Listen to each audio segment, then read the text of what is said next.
Today's episode has been brought to you by Schedulicity.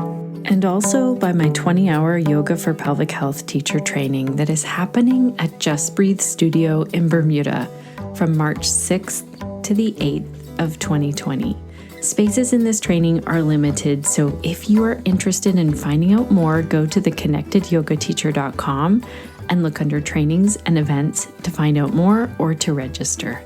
This studio that we're going to in Bermuda is amazing, Connected Yoga Teachers. I've been there once before. I'm actually getting ready to go and visit Samantha, the studio owner, because she has just had a brand new baby, and I'm going to go and snuggle that baby, take my daughter, and go hang out in the sunshine very soon if you're listening to this episode in real time, which is good timing because here in Ontario, we have had a really early winter. It has been cold, it has been snowy, and I'm looking forward to getting on a plane and going to enjoy some sunshine.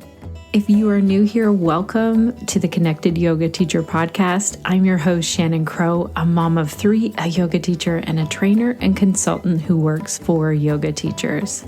And this podcast was really created for you, the yoga teacher, so that you can connect to information and inspiration every single week and feel supported as you navigate being a yoga teacher and an entrepreneur. These days, the first thing people do when they're looking for something is to type it into Google. I do this all the time. This is true even when people are looking for yoga classes or a yoga teacher training or a yoga retreat, which is why it has become a necessity for any business, including a yoga business, to have a website. The thing is, it's not enough to just have a website. We need to make sure that our websites get found by people who are looking for what we offer. That's where SEO comes in. It sounds scary and intimidating, but it is so critical to get more visitors to your website. And not to worry, Connected Yoga Teachers, Meg Casebolt joins me today in this interview to dive into all the things to do with SEO, and she breaks it down so that it is super simple. We talk about what SEO is, why optimizing your website for search engines is so important, and how to set up your website to help you get found on Google, both as an industry expert and a local yoga teacher. Meg has such great advice on some steps you can take immediately to update your website and make it Google friendly. And guess what? We do talk about specializing or niching down today in this episode. So you hear me talk about this a lot, and I love what Meg shares. So have a special listen to that part. All of our show notes are ready for you at theconnectedyogateacher.com/144. There you can find the links that we talk about for today's episode, along with clickable timestamps so you can easily go back to a specific topic for this episode. Also, Meg has some amazing links to share with you if you want to learn about how you can do this and expand this. So Meg gives us the very first steps, but if you want to go further with it, make sure to go to the show notes. Those links are there. Before we meet Meg, I want to give a huge shout out to Jules Payne, who took the time to leave a review. Jules said, "Fantastic resource for yoga teachers. We recommend this podcast and the Facebook group to our teacher training students and our yoga therapy students. Shannon takes great care in creating a space for learning. Each episode tackles a new topic, but the overarching theme is always respectful, open dialogue to integrate new ideas. The Facebook group is a fabulous resource. If you have a question about anything related to yoga teaching, search the Facebook group or post your question. The members are so helpful. Thanks from us at Ajna Yoga in Victoria, BC." Thank you so much, Jules from Ajna Yoga in Victoria, British Columbia, Canada. It means so much to me that you are telling your yoga teacher training students to go and check out our resources. Thank you for that. If you haven't left us a review yet, you can do that in a couple of places. You can do that on iTunes or on our Facebook page. And after listening to Meg today, I feel like I have to come up with some sort of a system to get some Google reviews. So have a listen to that part. Before we meet Meg and hear all about SEO, let's hear our hot tip of the week from the team over at Schedulicity. Hey there, Connected Yoga Teachers. This is Blake with the Schedulicity Hot Tip of the Week. If you don't have a website, your Schedulicity account includes a business listing page where you can show off your services, classes, workshops, and business information. You can choose when you're ready to make your business listing public, so it will stay hidden while you're still getting set up. You can control whether or not your clients are allowed to book their appointments online, and you'll appear in Schedulicity's search results when your listing is public. If you already have your own website, you can copy and paste the code for our booking widget and allow your clients to book online without navigating away from your page. Having a strong internet presence helps take your business to the next level. Thank you so much, Team Schedulicity. Alrighty, let's dive in and meet Meg. Meg Casebolt is an SEO strategist and Google Ads consultant. She describes herself as the quote-unquote Supergirl to your SEO strategy stress.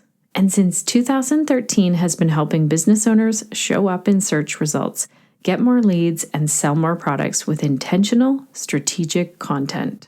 Meg is also currently inactive certified yoga teacher, and she came to yoga in 2001 as an exercise routine and has been practicing ever since.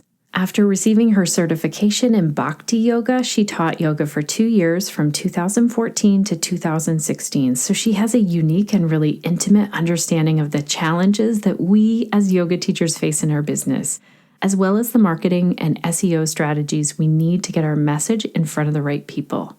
One other little note here, I actually met Meg in a course that I did with Abby Herman, and I talk about that in today's episode. And I also talk about how she kind of took me by surprise when this SEO person started to talk about the koshas like she knew what they were. And this is why, because Meg has an understanding of yoga. I'm so excited for this interview. I actually got to meet Meg in person this year, and she is a fantastic human. You're going to love her. So let's jump right in. Welcome to the Connected Yoga Teacher Podcast, Meg. It's great to have you here today. It's great to be here with you, Shannon. As a marketing professional and a yoga teacher, I feel like you are calling me home. I am so excited that our listeners get to hear from you. I first was introduced to you and the work that you do through Abby Herman, so huge shout out to her. She's been on the podcast as well.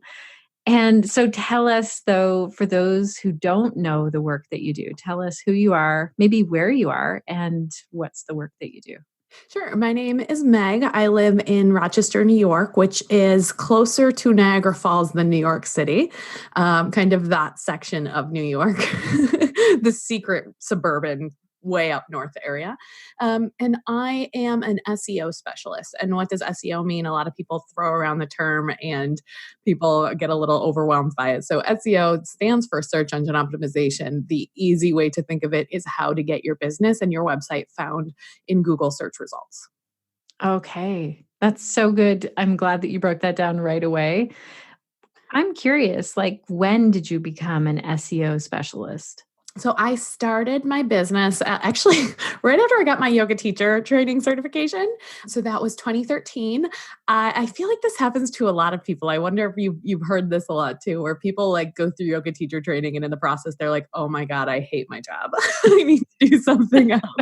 Yeah. Right. Yeah, that and at the happens a same lot. time, it was one of those big transition moments in my life. I started yoga teacher training. 2 weeks later, I got married. I finished yoga teacher training. 3 weeks later, I was pregnant. You know what I mean? It was just one of those major life event transition times. And I felt like I had enough goodwill built up in my yoga community that I could use that as a way to exit the job that I was not wild about and then build up a consulting firm at the same time doing web design. And it wasn't specifically SEO. It was pretty much anything, any sort of digital online marketing with a focus on designing websites. So one of the first websites that I did was the person who ran my yoga teacher training, Gopi Kinnikut. Shout out to Gopi in DC. And I kind of just took it from there. And built websites for pretty much anyone who needed them, worked with a ton of clients across all different industries. And, people were spending a lot of time and a lot of money with me building new websites, driving new brands, coming up with a new plan of attack to get new marketing out. And we would launch new websites and the clients would say, well, how come I'm not getting new clients? Right. Where's the traffic coming from? And I'm like, well, we didn't talk about traffic. We talked about website, right? So I kind of had to look at what the goal of the website redesign was. It wasn't just a redesign. It was a revitalization of what your website should be doing for your business. And so I started teaching myself these SEO tactics, these things that you can do on your website and build them into your copy and build them into your web design so that people will eventually see your results showing up on Google. When they're looking for yoga teacher Topeka, Kansas, you want your name to show up there if you're in Topeka, right? What are some things that I could do for my clients to help them show up in those search results? So they didn't need to necessarily even learn all of those things. I would just build it in and they would be happier web design clients. And then as time went on, I talked to other web designers who I'd become friends with. And I said, God, guys, like, there's a lot of SEO in web design. How do you balance the actual design and building the websites and keeping up with all those industry trends and also doing the search stuff? Right. And they were like, we can't do everything. And that's when I realized that I could partner up with these web designers and do their SEO for them and be able to make that my own specialty. And so now that is exclusively what I do is I do search engine optimization. So helping websites show up on Google, helping businesses show up in Google listings through Google My Business settings. And then I also run Google ads for my clients. I don't teach Google ads, but I run them for my clients. Okay, this is amazing. I love how it just slowly took you in that direction. And I've seen the work that you do and I see how excited you get about SEO. And you did, like, I want to say a checkup on my website as part of Abby's course. And I was like, oh, wow. Look at, the numbers. It's like kind of like knowing the accounting side of things of your website, like what's actually what's bringing in the people, which hopefully then is bringing in the money. So, right. And how do you make sure that the traffic that is coming to you is converting into a subscriber or a sale, or in your case, a student? Right. Exactly. This is something that I hear all the time. You're exactly right in that I used to build websites for people. Don't tell anyone. I do not do this work anymore. I used to build websites for yoga teachers and I realized that that's not the part I love. I love to get their message out of them. I want someone else to do the design. But what I hear yoga teachers say all the time is I built this website and now no one's finding me. So this is what we want to focus on today is like, what are some things that we could learn as yoga teachers, the very basics of SEO to help us to be found? So I would say that the first thing that I want you to do as somebody who's running a local business, whether that's, a yoga studio, a Reiki practitioner, whatever that looks like for you, is to create a Google My Business profile. And that is basically setting up a free listing in Google's local business directory that says, I am here. This is what I provide. You can set that up at business.google.com. It's a totally free service. And you can tell when businesses have this because when you search for their business name, it shows up on the right sidebar in search results. And if you are somebody who has a physical location, then it will also show up on Google Maps. If you don't have a physical location, you can still set up a Google My Business account and put in your service area. So if you are, a yoga teacher who teaches at a variety of studios and you provide private lessons to people, you can say, I'm based in New York City and here are the zip codes around New York City that I have classes in or that I'm willing to travel to. And that way you'll show up in search results for people looking for yoga teachers in New York City. So you can be incredibly specialized in terms of the geography that you are able to target. And also you can show it up in those search terms for the classes that you're teaching or the services that you're providing locally. Right. Oh, that's so good. We had a yoga teacher on the podcast, Helena, and then she was talking to us in a video. I'm sure she did a video for us a while back in the Connected Yoga Teacher group. I can see if I can find it, where she walked us through like how she did Google My Business. And then she said she had to shut it off because, she had put out some ads on there as well. She had to shut it off because too many people were finding her. So isn't that a good problem to have, right? Yeah. Exactly.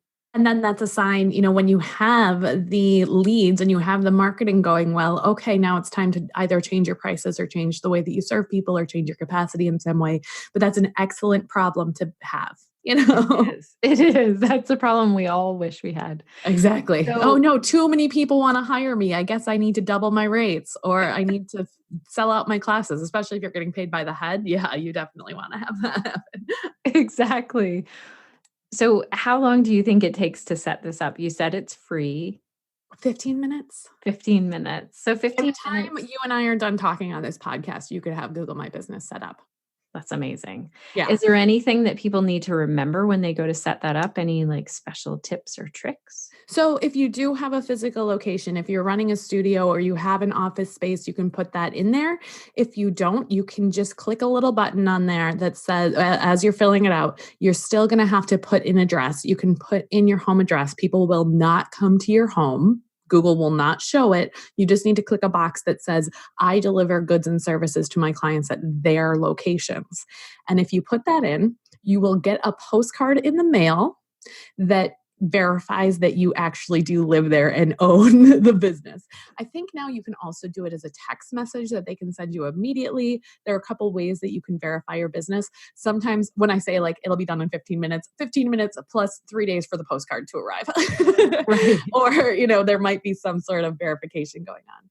And then once it's set up, I'm going to encourage people to post on it like semi-regularly, bi-weekly, monthly. If you're running a sale on classes, if you're starting classes at a new studio, whatever is happening and updating in your business, you can actually put a post right there on your Google My Business page. You don't even have to put it on your website. You can put it right directly on your Google My Business page and it'll show up in the search results when people are looking for your services near your location. So it's almost like a secondary homepage for you to have all of that information there on your Google My Business page. Now, the other thing that you can do to help yourself rise above the other people in your industry, in your geography. So if you are in a saturated market, if you're in San Francisco and you're a yoga teacher, there's a lot of yoga teachers in San Francisco, right? So what can you do to get yourself in those first 3 listings so you show up on Google Maps? Get reviews. Ask Oh, the people who are working with you to write reviews for you on your Google My Business page. You can send them a link directly, or you can just say, hey, can you go to Google, type in my name and click the write a review button on the right sidebar. And once you get some reviews from people who have been in your classes or who have worked with you as private clients, then that will help you show up. Google trusts people more than they trust you. You can raise your hand and say, I'm the best yoga teacher in San Francisco, but what they're going to value more are people saying, Shannon's the best yoga teacher in San Francisco. Here's why you should go to her classes. So you can then, once you have the profile set up, it does require some minimal maintenance. okay. This is great to know. I did not know that you should be going in there. I don't want to say should to anyone, but that it's an option and it will help to go in there and to post things in there. Mm. I did Google My Business and I didn't know that. And sometimes they'll send me a reminder like, what are your hours for your holiday or whatever. They love asking that. And I'm like, guys, I work out of my home. I go on the school schedule because I have young kids. Okay. Like, email me. It's a little different because they just expect everyone to have kind of, I don't want to say they expect everyone to have brick and mortar locations, but for the brick and mortar locations, it makes sense to send those reminders out. And I mean, putting a post up every once in a while is not going to make or break your business. But if there's some sort of, hey, it's Mother's Day and I'm offering a package deal, check it out here, link over, that's a good way to just remind Google that you still exist and you want Google to pay attention to you. That's great. I do know with the postcard, one thing that I wish I would have known is that I wish I would have known that it was going to get mailed to the physio office where I work. So I did one for there using their address because they have a physical address. And then they just knew to hold it. But I would have just let them know, hey, I'm doing this thing. So I think I did it with all of my businesses. It didn't take very long. And yeah, I worked with a client who had 6 different branches. And so we had to verify each one of them with a postcard. And even though I sent the center managers for those, I sent them an email. I was like, you're going to get a postcard. Just email me the 6-digit code on there. I had to send it like 3 times to a couple of them because they got lost in the mail. So I'm glad now that Google has switched over to phone verifications. But if you're doing it for somebody else, or if there's a chance that someone else could get your mail, just let people know, like, no, this isn't a scam. Because I think a lot of us just assume that when we get mail, it's a scam. But this one in particular is verifying that you do, in fact, own the business that you are registering. Exactly. Okay, great. So that is sort of whether we have a brick and mortar or we have a sales and service business, like say we're teaching online yoga, we can still do that no matter what. You can still do that no matter what, right? And then you can link through to your website from there. So even if you don't have a physical space where you are teaching yoga classes, if you're in a situation like you are, Shannon, where you're teaching other people yoga online or teaching them how to run a business online, you can still have a Google My Business account. You're not going to show up on Google Maps for it, but there are other things that you can gain from having that kind of foothold in the Google universe. Part of it is that it tracks the people who are looking for you and what you provide. So if I go, so I have my Google My Business page set up to just be like, I don't remember what I put myself in as, like internet marketing service or something like that, right? And I say I'm in Rochester, New York, and then I can go in and I can look at my insights and I can see what are the things that people were looking for that and where were the people looking for them that triggered me showing up in their search results. So you can at least get some insights from that about where the people who are looking and seeing you show up are located. Even if you aren't, even if you don't have a physical location, you can see where those people are. If you do have a physical location, I just learned this today. If you do have a physical location, you can actually see where people are putting in driving directions to your studio from. So if you're like, I own a studio in San Francisco, but I want to open a new location somewhere else. Oh, hey, a lot of people are putting in driving directions from Oakland. That's where I'm going to open my next studio. So it will give you insights about where people are searching for your services. Oh, that's really smart and for what services they're searching for too. So if you're offering restorative yoga private sessions and people are looking for that, and then you're showing up, you're like, okay, I need to make sure that that's on my Google My Business services menu so that when people are looking for that, I'm going to show up in their search results. Oh, that's fantastic. So good to look at, like, what are people searching for? I love that you can look for where they're driving from. I know. Isn't that so cool? and I would say this doesn't have to be a constant thing. Maybe once a month, set yourself a reminder on the first day of the month and say, where did my traffic come from last month? Right. Perfect. So then we start to look at, do you think the next place to look at is our website for the yoga teachers who have a website? Yes. So I'm going to start again with looking at what's working. That's always what I do first. So if you have Google Analytics set up on your website, and I hope you do, if you don't, Shannon, I will send you a link to set up the 2 tools that I'm about to tell you about. Okay. And actually I can send you a link to my Google My Business page too. So we'll put those in the show notes. But basically there's 3 tools that Google gives you for free that will track information about who is looking for you and where they're finding you. Google Analytics is the one that most people have heard of. If you had somebody else build your website who was a professional, I'm crossing my fingers that they installed this for you. And not because it's difficult to install, but because as soon as these tools are installed, they start tracking. So even if you hired somebody years ago to build your website, if they installed Google Analytics when they built your website, even if you've never looked at it, you will be able to get that historic data about how people have been finding your website, how long they stay on your website, what are the most popular pages on your website, where are those people from, what are their demographics. You can get information about your site acquisition and behavior.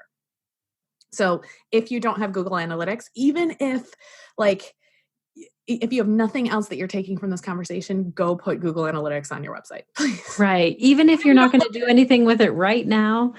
Yeah. Down the road. Very helpful. Okay. Yes. And then the other component, which is sort of like a stepchild to Google Analytics, is a tool called Google Search Console.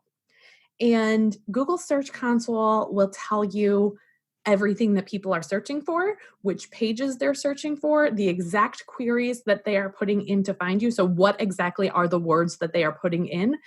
Who is seeing your search results show up in their search engine results page on Google, but not clicking through to your page? How many of the people who are seeing your listing on the search engine results page are going to your page? So getting that type of information about which of those keywords that people are looking for you're actually getting traffic from and what position you're showing up in those search results for is like, it is gold for SEO people. Like I geek out so hard on Google Search Console. So is Google Search Console something else that we have to do something like, what is it, a plugin or So you put a bit of code on your website. Okay. If you have Google Analytics installed, you might not even need to put anything else on your website. You might be able to just say to Google Analytics, please set up my Google Search Console. But you do have to set it up again to start getting that data tracking started. Okay. Can you talk to me a little bit more about Google Search Console? Just because I don't know about it. Like I know that Google Analytics tracks everything. That's my simplistic explanation of it. Can you explain this again, like just to go over? So it's going to tell us something different than Google Analytics. Yeah. So it used to be, and this is maybe you and I being, OG web designers. It used to be that it was Google Analytics, which had this search information in it. And then there was another tool called Google Webmaster Tools. Okay. And that had some of these like, hey, you have a broken link in this place. And, oh, your site's not responsive. But one big component of search engine optimization that Google's really concerned about is making sure that your website runs smoothly, that it's mobile responsive, so it looks good on tablets and phones. So what they did is they took that search data about what are the keywords that you're being found for, and they moved it from Google Analytics over to Google Webmaster Tools and then renamed it Google Search Console. Okay. So you may have heard of it as Google Webmaster Tools, and maybe that's why there's a little bit of like, I didn't know it's called that. So essentially, Google Search Console has those two big pieces of the information that it tells you. One is the technical stuff, which is, does your site look good on a mobile device? Because, and this is new within the past like 18 months to 2 years, I would say, Google looks at your site on a phone before it looks at it on a desktop. So if your website looks clunky or like you have to zoom in and pinch and do all those awkward things, you're not going to show up as high in the search engine results as somebody who doesn't, who has a really great looking website. And so then the Search Console would tell you that? Is that right? It would tell you if your site isn't mobile responsive. It would tell you even if like certain boxes are outside of the responsiveness. So it doesn't have to be like a yes or no 100% or 0% mobile responsive. It'll tell you like, this page has a box that's width is too wide, right? So this section of this page doesn't look good. If you have key components that are missing on a certain site, or if you have product listings that are missing certain sections, like it'll flag you and tell you that.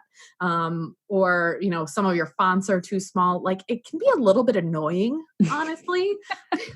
I frequently have clients who are like forwarding me these notices from Google Search Console, and they're like, what do I do about this? And I'm like, wait a week and it might go away.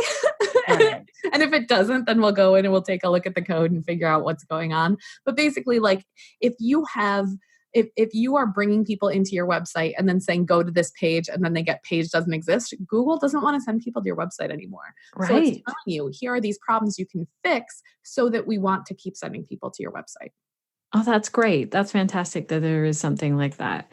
Yes. So even though it's a bit annoying once in a while, it can be really obnoxious with all the weekly emails about like, oh, well, you changed that and that screwed this part up. And you're like, oh my God.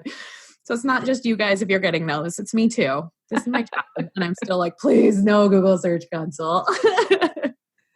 But the data that it gives you is it's given with love. You know what I mean? Right. It's like a free thing that we can do. Okay. Mm-hmm. So what I hear you saying is for the Google My Business, we go in there about once a month. What about the Google Analytics and this Search Console? it kind of depends whether I would still say once a month, once every other month, and just take an assessment of where your traffic is coming from. And once you've set up Google Search Console, you can then, and this is kind of a little bit advanced, but I want to let you know that it's possible. You can pull some of that data into Google Analytics, and you can be able to see everything at a glance and say, okay, where is my traffic coming from? Here are the keywords that people are finding me for. Here are the pages that they are landing on, and here's how long they're spending on those pages, and here's how many of those people are opting into my email list or filling out my contact page or downloading a coupon for a free class or whatever action you want them to take. There are ways that you can track all of those things in Google's suite of tools. Okay, that's great. So we can kind of have like this monthly Google checkup for our website. Yeah. And it just, sometimes I think people also get a little bit like, oh my God, there's so much data and I don't know what to look at. And so just taking a look, I would say start with the acquisition report and see where are people coming from on your page. And then also look at the behavior report and see what landing page they're looking at. Mm-hmm. I just want to tell our listeners also that you did this for my website. I never would have looked at this for the Connected Yoga Teacher website. I'm not really that interested in it, although I know how important SEO is. Yep. You have a way of doing this. So if someone is listening and they're completely overwhelmed, you can also hire Meg to do this. This is what she does. And you gave me a report to say, you know what? People are finding you from the 5 koshas that you did. Yes, that was the post. I was trying to remember which was it, the 5 koshas, or was it? Yeah. So you had a really great post about the koshas that was ranking really well and drawing people into your site. And then I wanted to take a look. I was like, okay, let's talk about whether or not this blog post actually turns into subscribers. Right. And there are ways that you can start tracking that too. Yeah. Yeah. And I was super impressed that you even knew what the koshas were, because at that point I didn't know that you were a yoga teacher. Yeah. And I think I even before I sent you the report, I was like, I need to remember how to pronounce all the different koshas. Like it was a challenge to myself, right? It's so fun. And this is something that, just for our listeners to know, I was not focused on the koshas. Like there are so many other things that I'm focused on that I think people want to know, but we can't know until we look at the analytics of like, okay, what are people actually searching for and finding me with? Right. And I think that even though the koshas are not something where you're like, oh, I'm going to write about the koshas and I'm going to get 1 million people who want to buy from me. Like it's not that easy of a correlation. Once you know that people are finding that post and what they're finding it for, you can say something like, if changing up your call to action based on what the people are finding you for, and saying, if you're looking for more detailed information about how to use the koshas as part of your yoga teaching toolkit, here's how you can find out more about that. Here's how you can make more money as a yoga teacher, or whatever the call to action is. So there should be a way to guide people towards a deeper relationship with you based on the blog post that you're writing. Right. Okay. So even if the blog post doesn't feel like there's an immediate correlation to a sale. Right. Okay. This is good. It's interesting. The 5 koshas we did as podcast episodes, and now they can sign up, and it's kind of like this 5-week training, and they get the audio and they'll get the PDF, and there's a whole little thing about the koshas. So I can easily see how, and honestly, that ends for my email list, and there could be something else like, yeah, hey, you did the 5 koshas. Now go check this thing out. Yeah. Right. You have that nurture sequence, almost like a mini course. It sounds like you put together for people who are interested in it. And that also gives them then the chance to hear your voice, to get to know you, to realize you know what you're talking about, to start to know, like, and trust you, which can then turn into, getting onto your email list and getting the regular scheduled broadcasts, even if you don't have that next step lined up, so that the next time that you want to launch something or you want to sell something, they're ready and they know you. So even if there isn't an obvious, like, here's how I get from koshas into a member of my community, there are steps that can be taken between the moment that they enter your website and maybe 3-6 months later, they end up becoming a paying customer, but you have the plan in place for how to get them there. And I'm sure Abby talked about that too. Yeah, both of you love go back to whatever episode was Abby's and listen to that if you don't know what we're talking about. The content, she talked to us about making our content. So let's pretend that a yoga teacher comes to you with a brand new website that's all built out, and they say to you, I heard that SEO is important. I've also heard from people like Abby and other people like Shannon and Abby and anybody who talks about content, that consistent content is important. And so they're like, I want to put content on my website. How do I make sure that the SEO is effective? How do I get this to be found? Okay, so the first thing that you need to do is know what people are searching for. Because if you're talking about things that people aren't searching for, then you're not going to show up in search results. So the best place to start for SEO content is with keyword research. And I think sometimes there are people who hear the phrase keyword research and like their skin crawls because they're like, oh my God, that sounds so complex, right? But it's really about going to some free tools that are online. And I have a whole free course about this. So I'll send you that information too, Shannon. Okay. But you can go to a free tool. My favorite free one is called Ubersuggest, UberSuggest.io, which is a mouthful. But you can go in and you can type in yoga. And it will tell you, here are all of the phrases that people are searching for about yoga. And then you can start with some lower competition keywords that not as many people are searching for, because you're not going to rank on the top 10 results about yoga when you haven't established yourself with Google, because Yoga Journal already has the top spot and Wikipedia has the top spot. And I don't know, Women's Health has the third spot, or, trying to compete with these terms that are very broad, it's going to be more difficult. But if you can, I actually have a client who does aqua yoga in Florida. Right. And so we just went, okay, what is every single question people have about aqua yoga, about pool yoga, about yoga for arthritis, about aqua jogging yoga, about what are like every phrase you can think of, senior yoga, silver slippers yoga, like trying to get her known for the people who would need to do yoga in the pool because they have joint issues or they need some sort of low intensity, like thinking about what is her specialty? What is the type of yoga or the location for yoga that she wants to be found for? And then working backwards into who are the people that need that and what are the things that they would be searching for? And then working that into your content plan.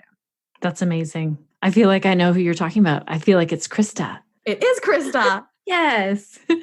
I love that she has this aqua yoga and is really going for that niche. So do you know what I love about it too? Is she has like guidelines that you can have about teaching aqua yoga that she's laminated because she knows they're going to get wet. I'm like, that is the smartest decision about how to sell that particular resource. It is. That's brilliant. Okay. So say a yoga teacher decides, all right, I have done my keyword research. I'm not picking the exact top, like maybe it's restorative yoga, but something down the line. And they choose to write their blog about it or their article about it. What are some of the tips? Like I use Yoast SEO because I feel like it tells me how to tailor my posts. Is this a good tool to use? Mm-hmm. So if you're on WordPress, you can absolutely use the Yoast plugin, or there's another plugin called All-in-One SEO. I was going to say All-in-One Yoga, which I think is a brand name. All-in-One SEO. Whatever SEO plugin you use should help you with this. Basically, the way that Yoast works is it says, what is your keyword? And then it gives you little green lights to say, oh, good for you. You included it in your headline. And oh, good for you. You put an internal link to another page on your site on here. And oh, make sure that your headline doesn't go over 67 characters because then it'll get cut off. And it kind of gives you these little dopamine hits for everything that you do right. So if you just want a checklist and you're on WordPress, you can use that. If you are on Squarespace or Showit or any other platform, you can't necessarily use Yoast, but you can use a checklist the same way. Okay. It's the same thing. It just won't give you the little, lights that make you feel good about yourself. So I'll share one of those to put in your. Oh, that's so good. I'm going to just give you like all the things, Shannon. But basically what we want to do is make sure that that keyword can show up on your website in a way that Google can know that that is what you're talking about. So writing a really clear title of your post, because that's what's going to show up in the search results, right? Is the title of your post. So it's okay to be clever when you're like writing the blurb that you want to show up in your Facebook feed, because those people already know you. But when it comes to writing for search, I want you to focus on being clear and not on being clever. This is so important. I want to highlight this because there was a post in our Facebook group this week where someone said, I want to teach yoga focused on the hips. What should I call it? And everyone was being so clever. Like hippie yoga, all kinds of things about the hips that were really clever. And I was thinking, what about just calling it yoga for your hips or yoga for hip flexibility. Right. You can still be clever in your marketing. I don't want to say that you have to be boring, because trust me, boring, look at my website, you'll know I'm not boring. I use a lot of GIFs in everything that I write. But you have to be, you can be clear and clever. So if you have a yoga program called like Hip-tastic yoga, where you do some sort of hip things, then put a colon and write Hip-tastic yoga, hip opening sequences for athletes. Right. Okay. Right. Like, and make it clear who you're talking about and what it is in a way that they would be able to search for it and have it show up in those results. You can still be clever. You just also have to be clear about what it is that you're trying to get to.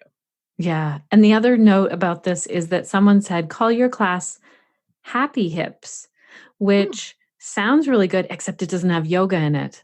So if you're calling the class Happy Hips, that's okay, because you're going to be talking about it on your yoga site. Right. And if you're writing a whole blog post about your Happy Hips course, you can call it Happy Hips, because that's only 10 characters and you have another 57 to include in your post title about starting your Happy Hips class. So it's not Happy Hips is not a bad name for a class, because we have the context built into the website. Okay. This is good. You don't have to call yourself, Topeka, Kansas Yoga everywhere you go, because your homepage has Topeka Yoga, Kansas in it, right? You want to make sure that your value proposition, whether it's the type of yoga that you teach, the audience that you teach it to, or the place where you teach it, is clear, but you don't have to put it everywhere. You don't have to feel like you're repeating yourself.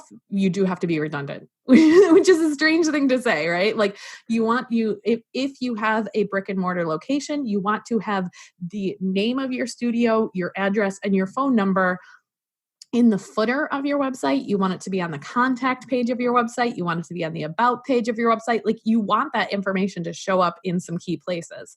You also want to make sure that your name, address, and phone number are the same everywhere that you write it. So making sure that your Facebook page has the street name written the same way that it's on your website, the same way that it's on your Google listing.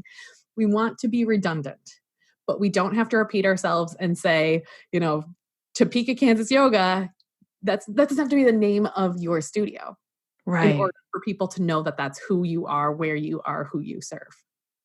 I love that you said put the address in the footer of your website if you have a physical location, because anyone who has ever searched for a yoga class, if you type it in, so often yoga teachers are not putting where they're located.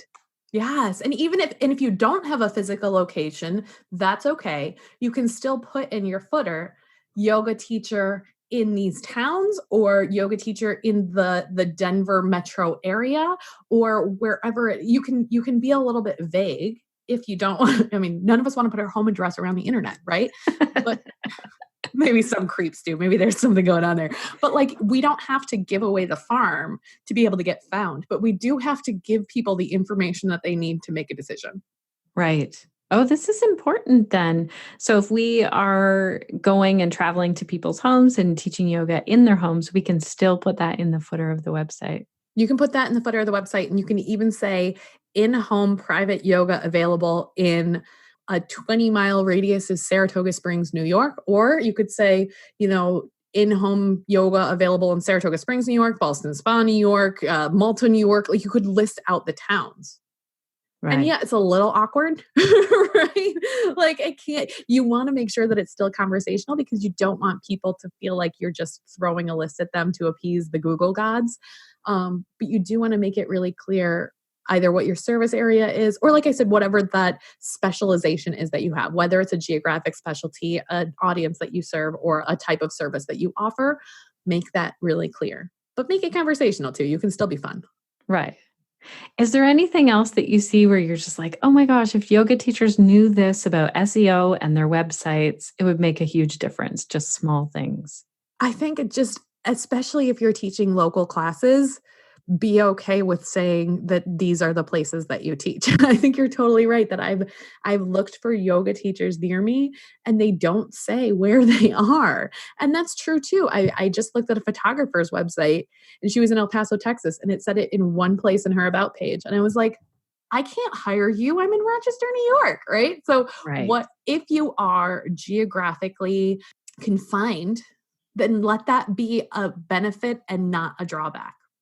Right. Local is super, super important, and you are able to serve a population that cannot be served by 90% of the people who are in your industry. So let your geography be your superpower. Okay. That's such a good idea. You're right. Like photographer.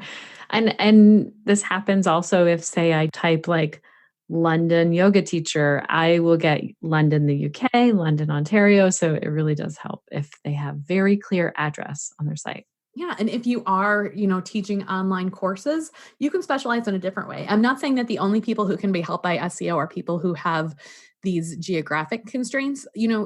You're specifically saying, I work with yoga teachers, and could you help other bodywork professionals or mind body people? Sure. If a meditation teacher came to you, you would probably be able to help them. But that's not who you're trying to target. That's not, and if you have to specialize in some way. Right.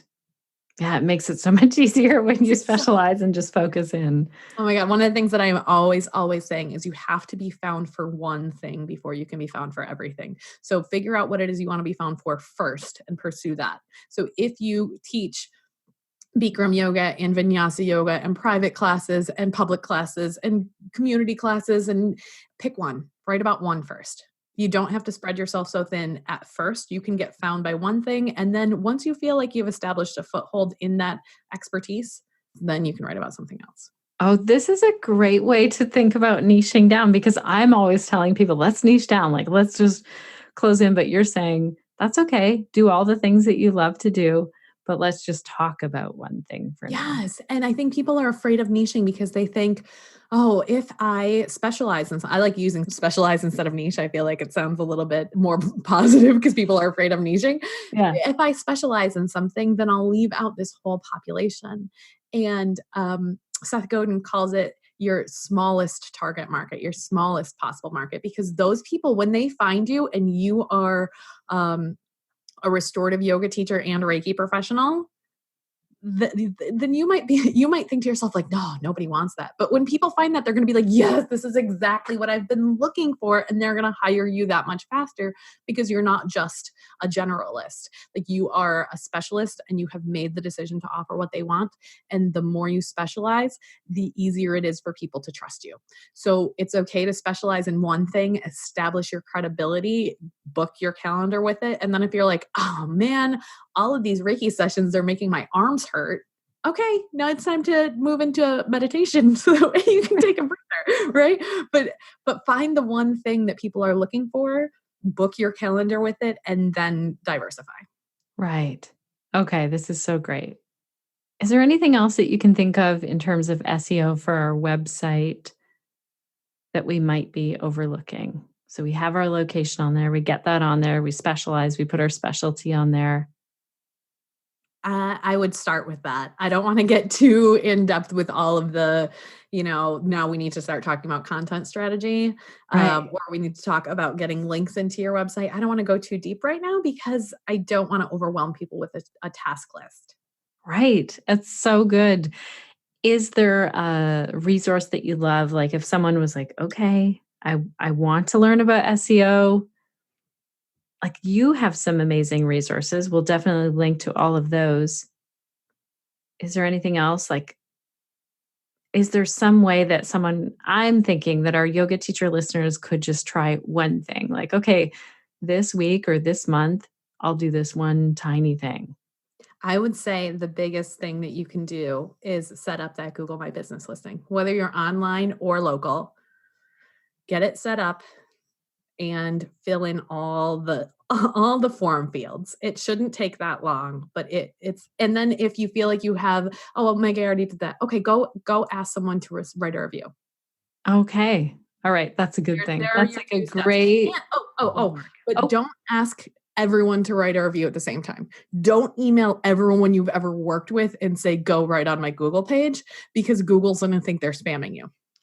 Oh, really? Yeah. So if you have 0 reviews and then you go to 10 reviews in a day, Google thinks they're spam. Like, that is the way that spam bots work.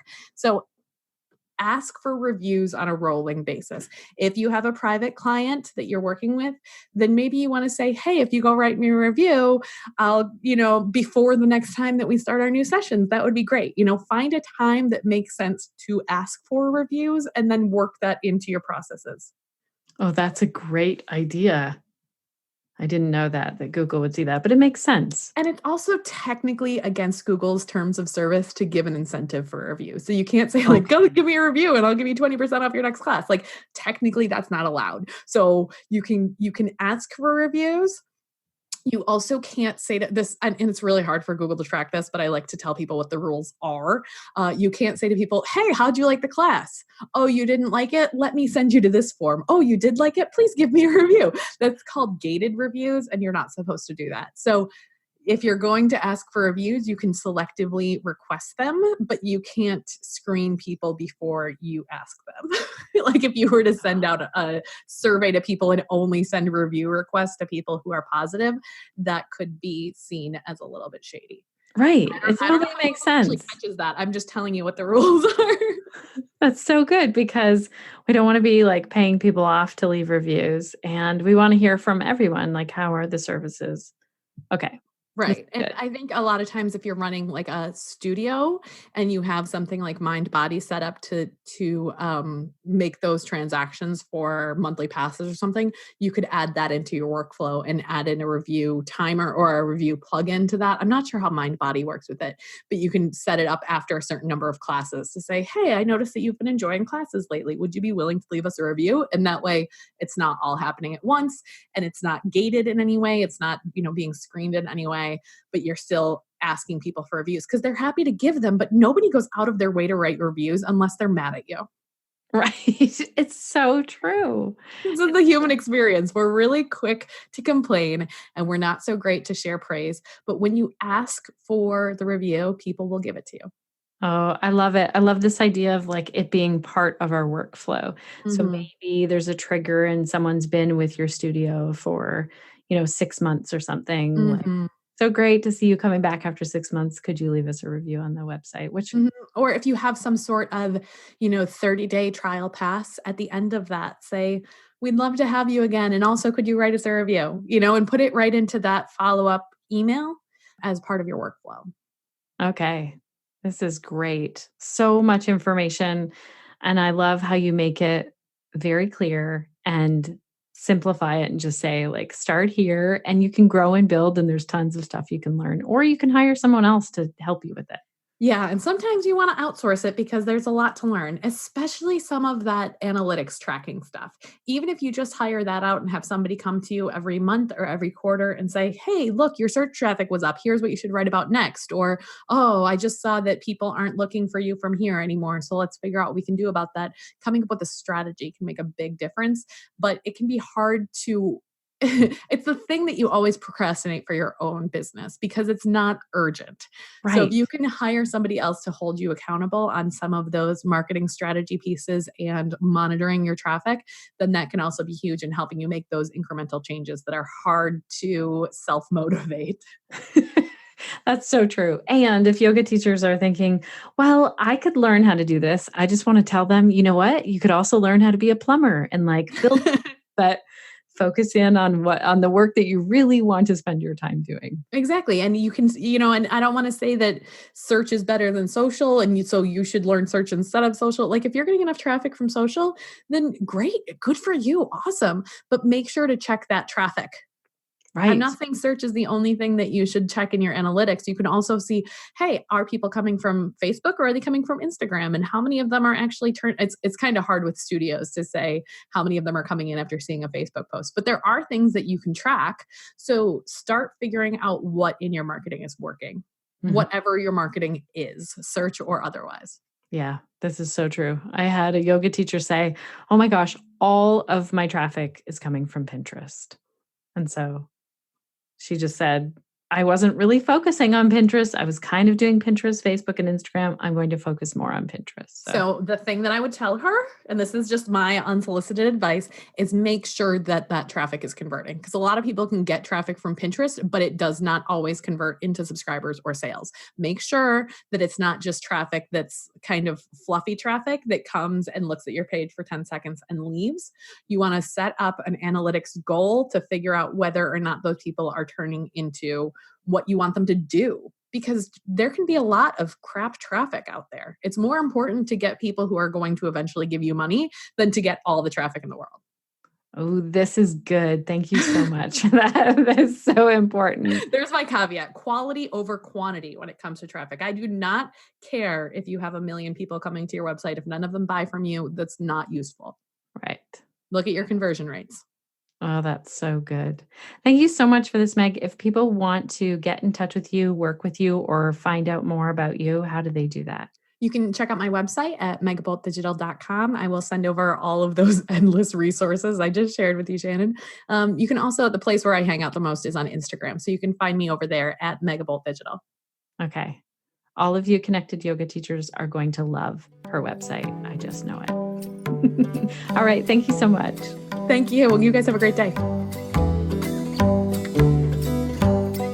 Well, connected yoga teachers, I want to hear from you. What was your key takeaway? What is the action step that you think that you might take after listening to Meg today?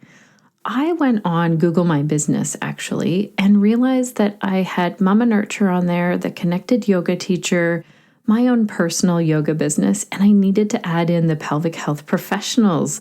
So it was so cool. I wasn't able to do it via text. I don't know if it's a Canadian thing, but I needed to ask for a postcard to be sent to my house. So I'm so curious. If any of you have questions, make sure to post them either in our Facebook group or in the show notes. If you want to hang out in person with me, the next training that I have is the Yoga for Pelvic Health in Bermuda, March 6th, 7th, and 8th of 2020. That's 20 hours in person. Now, there still is an online option, and we're starting to get very close to me opening the doors again to the Pelvic Health Professionals membership. So because you're listening all the way to the end of this episode, I will tell you that is happening near the end of this year. Make sure you are on the waitlist for that. To find out more, go to pelvichealthprofessionals.com. And you can find the waitlist right there, and you will be the first to know when the doors open. You'll actually be able to get in a little bit sooner than everyone else if you're on our waitlist. And if you are looking for information about the in-person training, go to theconnectedyogateacher.com and look under trainings and events. I have some thanks to give out before I close out today's episode. A huge thank you to you for showing up and listening, even if it felt intimidating to learn about SEO. I hope the title didn't scare you. You did it, and I would love to hear how you're taking this forward. I also want to thank our team, Suzanne, Crunch, and Cindy, and I have some exciting news. Very soon you are going to hear from a couple other team members that we are adding to the mix. I will keep you posted, connected yoga teachers. I really like to take you along on my journey of learning. And I've gone through a whole hiring process, and a huge shout out to Renee for helping me through that and helping me with that. And I'll be talking more about that on the podcast. So stay tuned for that. Alrighty, connected yoga teachers, I want to know, what will you be doing this week to stay connected to yourself, to your yoga practice, and to your community so that you can share the yoga that lights you up?